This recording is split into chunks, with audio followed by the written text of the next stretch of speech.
এই খাবারটা খেয়ে নিন। ধন্যবাদ স্যার।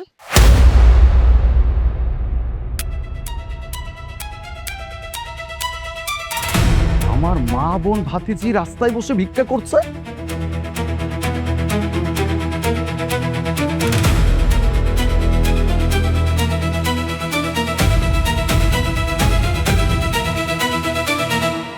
স্যার, খাওনটা তো আমার নাতনি খায় ফেলাইছে।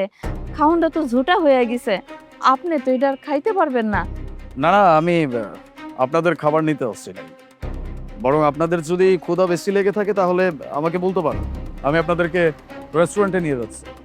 না না স্যার, আপনার আর কষ্ট করে রেস্টুরেন্টে নিতে হইব না। আপনি যে খাওনটা দিছেন এইটাতেই আমার নাতনির পেট ভরে যাইব। বাই দ্য ওয়ে, আমার ছোট্ট একটা প্রশ্ন আছে। আপনার বয়স তো কম না, এইরকম বয়সে এতটুকু একটা ছোট্ট বাচ্চা সাথে একটা যুবতী মেয়ে সবাইকে নিয়ে রাস্তায় বসে আপনি ভিক্ষা করছেন কেন? মানে আপনার ফ্যামিলি মেম্বার কেউ নাই? পরিবারের কথা কইতেছেন স্যার? আমার বড় পোলা আর বড় পোলার বউ একটা রোড অ্যাক্সিডেন্টে মারা গেছে। আর এইটা হইতেছে আমার বড় পোলার মাইয়া। আর ওই যে ওই অভাগীটা আমার মাইয়া স্যার। তার মানে আপনার পরিবারের লোকজন সবাই মারা গেছে? না না স্যার, আমার পরিবারের সবাই মরে নাই। আমার ছোট পোলার বউ অহনো বাচ্চা আছে। আর এই যে আমার নাতনিটা, আমার ছোট পোলাটা তো তার নিজের মাইয়ার মতন করে বড় করছে, আদর যত্ন করে রাখছে। আমার ছোট পোলাটা একদিন হুট করে এসে কইলো, মাগো আমার ব্যবসার কাছে কয়টা দিনের জন্য বাইরে যাইতে হইব। আমরাও কইলাম ঠিক আছে যাও। যেদিন আমার ছোট পোলাটা দেশের বাইরে গেল সেই দিন থেকেই শুরু হইলো উপরে অত্যাচার। আমাকে অনেক অত্যাচার করতো। আমার এই নাতনিটারে দিয়া সংসারের সব কাজ কাম করাইতো। যদি কাজ কাম না করতো অনেক মারধর করতো। আমাকে ঠিক মতন খাইতেও দিত না। আমার পোলাটা যখন বাড়িতে ছিল আমাকে যে কত আদর আপ্যায়ন করতো বৌমা, কোনোদিন বুঝতেও পারি নাই যে ওইটা আমাকে পোলার বউ। কিন্তু পোলাটা যাওয়ানোর পরে তার আসল রূপ পাই রইল। পোলাটা যখন বাড়িতে থাকতো না ঠিক ওই সময় পর পুরুষ বাড়িতে নিয়ে আইতো। আর এইগুলো নিয়ে কথা কইতে গেলেই আমারও গায়ে হাত তুলতো, মারতো। আর আমার মাইয়াটার স্কুলে যাওয়া বন্ধ করলো, লেখাপড়া সবই বন্ধ হইলো। আর বাড়িতে চাকরানির মতন খাটাইতো। আমি যখনই কইলাম আমার পোলাইলে সব কথা কয়ে দেব, তখন আমারে কি কয় জানেন? কয় তোর কথা তোর পোলাই কি বিশ্বাস করব? আমি তার বউ, আমি যা কমো তাই বিশ্বাস করব। আর তোকে তো আমি এই কথা কোনে সুযোগই দেব না।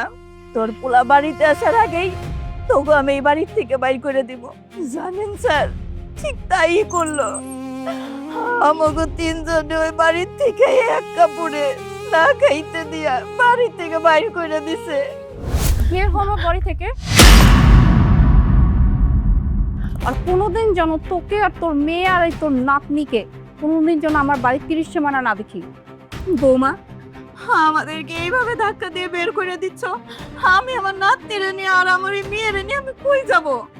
আমাদের তো যাওয়ানোর কোনো জায়গা নাই। শোন, তুই কই যাবি, তোর মেয়েকে নিয়ে কোথায় যাবি, তোর নাতনিকে নিয়ে কোথায় যাবি, এই চিন্তা আমার নাই, ঠিক আছে? আমি তোরে, তোর মেয়েকে আর স্পেশালি তোর নাতনিকে কোনোভাবে সহ্য করতে পারি না। ওর বাপ নাই, মা নাই, আমার স্বামীর ঘাড়ে বসে খাবে, তাই না? হ্যাঁ, আমার স্বামী টাকা ইনকাম করে কি তোদেরকে খাওয়ানোর জন্য? শোন, আমি শুধু সুযোগ খুঁজছিলাম যে কবে তোদেরকে আমি এরকম ঘর ধাক্কা দিয়ে বের করে দিব। আলিফ দেশের বাইরে গেছে, এই হচ্ছে আমার সুযোগ। তাই আজকে আমার এই মুখ্যম সময়, তুই তোর মেয়ে আর নাতনিকে নিয়ে এখন বের হয়ে যা। ভাবি, তুমি এরকম কেন করতেছো?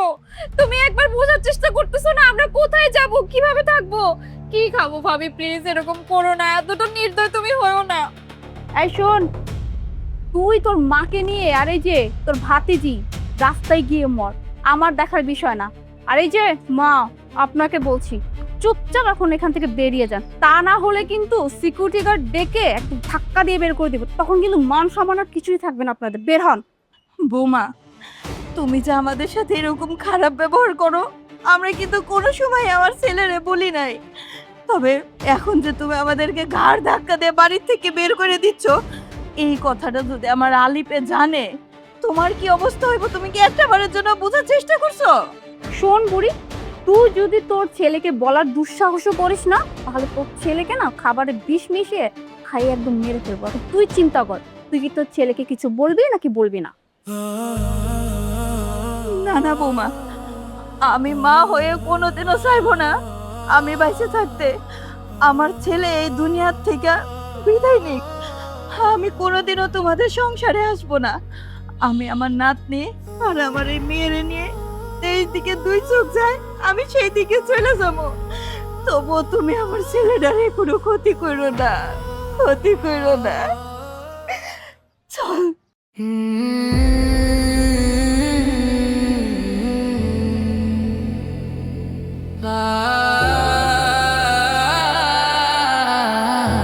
আর তারপরের থেকেই আমাকে এই অবস্থা, রাস্তায় রাস্তায় এই দুইটা বাচ্চা নিয়ে ঘুরে বেড়াই।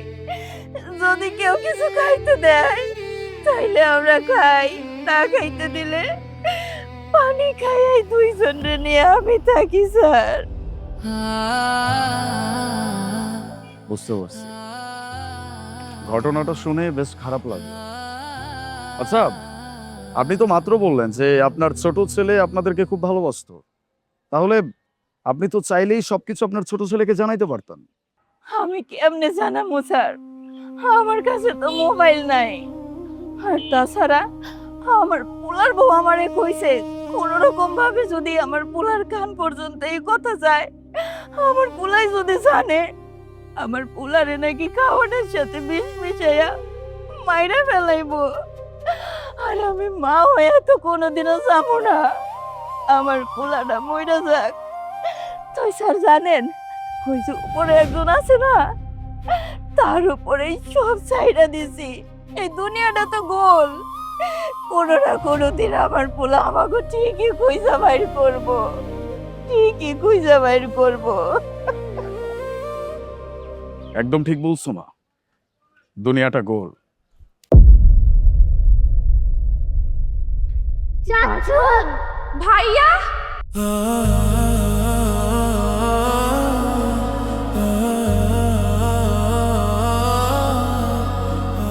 বাজার তুই আইছস?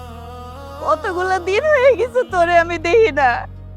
মা, তোমাদের সাথে এত কিছু হয়ে গেছে আর আমি কিচ্ছু জানলাম না, আমি কিচ্ছু বুঝতে পারলাম না। ওটা আমাকে কি বলা হয়েছে জানো? আমাকে বলা হয়েছে আমার মা, আমার বোন, আমার ভাতিজি সবাই মিলে আমার আলমারি থেকে সমস্ত স্বর্ণ অলংকার টাকা পয়সা সবকিছু নিয়ে ভেঙে চলে গেছে। আমি বিশ্বাস করি নাই মা। সেই মা সেই ছোট্টবেলা থেকে আমাদের দুই ভাইকে এত কষ্ট করে মানুষ করলো, সেই মা তার নিজের ছেলের টাকা পয়সা নিয়ে ভেঙেছে। এটা আমার বিশ্বাস করতে হবে। আমার নিজের মেয়ে, আমার নিজের বোন আমার টাকা পয়সা নিয়ে ভেঙে যাবে, এটা এটা আমার বিশ্বাস করতে হবে। আমার কাছে তো কোনো প্রমাণ ছিল না মা, আমি কাউকে কিচ্ছু বলতে পারি নাই। আমি তোমাদেরকে অনেক খুঁজছি মা, সব জায়গায় খুঁজছি, আমি তোমাদেরকে কোথাও খুঁজে পাই নাই। কিন্তু আজকে আমার মা, বোন, ভাতিজিকে এরকম অবস্থায় দেখতে হবে, এটা আমি কোনোদিনও কল্পনা করি নাই। সব বুঝতে পারতেছি সবকিছু কেন করা হচ্ছে। আমার কাছে এখন সবকিছু পানির মতো ক্লিয়ার মা, সবকিছুর বিচার হবে। তোমরা চলো আমার সাথে। না না বাজান, আমি আর ওই বাসায় যাবো না। আবার যদি যাই, আমার নাতনি আমার মাইয়া আমাকে উপরে অনেক অত্যাচার করবো। আর তাছাড়া সবচেয়ে থেকে বড় কথা, বৌমা খাওয়ানোর সাথে বিষ মিশাইয়া তোরে মাইরে ফেলাইবো। আর আমি মা হইয়া কোনোদিনও যাবো না। আমি বাইসে থাকতে আমার পোলারে অন্য কেউ মাইরে ফেলাক, আমি এটা দেখতে পারবো না বাজার। মা, ভয় পাওয়ার কোনো কারণ নাই। এখন আর তোমাদের কেউ কিচ্ছু করতে পারবে না, আমারও কেউ কিচ্ছু করতে পারবে না। আমার মাথার উপরে তোমার দোয়া আছে না মা? আমার যেমন কিচ্ছু আমি হইতে দিব না, ঠিক তোমাদেরও আমি কিচ্ছু হইতে দিব না। কিন্তু তোমাদের এই হাল যে করছে, তাকেও আমি ছেড়ে কথা বলবো না। চল আমার সাথে, চল মামি।